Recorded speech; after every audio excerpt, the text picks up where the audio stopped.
Wick, while I've got you on site today, I really wanted to kind of talk to our audience about some of the common mistakes we see that the DIY, through no fault of their own, make, because maybe they don't realize that there's professional grade products that are available to them, like what we sell through Lighting Warehouse, or they just don't understand, installation techniques or the design approach. A big part of this video is about the design process and how we approach, every project with that process. What are some of the things you see out there, common mistakes made?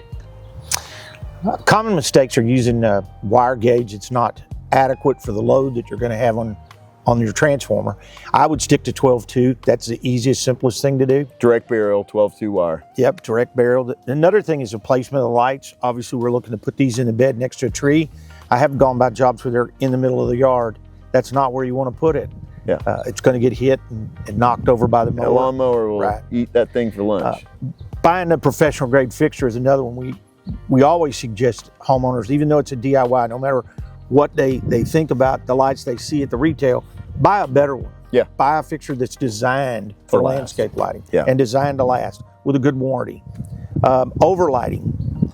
People tend to overlight sometimes. It is far too bright. You look down your street and you see somebody's house at the end glowing and you think, wow, what happened? Yeah. You want it to be just right. The lighting is a mood or ambient. Right. So you want it to be just right and you want to be aimed correctly. Right. That's another one. Always don't aim it in anybody's window. Right.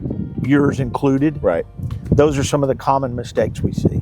Yeah, and I see the runway effect a lot too, with whether they're, low voltage lights or they're solar lights, they seem to be sold in a package of 12 or 24, and it's like the homeowner thinks they have to use all of them on a 6 foot, walkway, and it ends up being, 6 or 12 inches on center. It kind of looks like a runway. So again, to your point, it's really placed in the right place.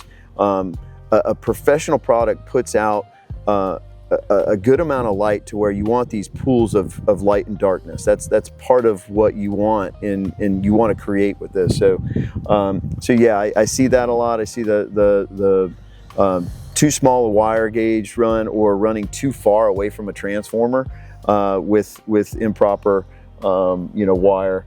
Those are the ones I think I see most often. But again, we're here to help our viewers with these types of solutions and give you answers, professional grade products and technique for getting it done right. Let's get after it.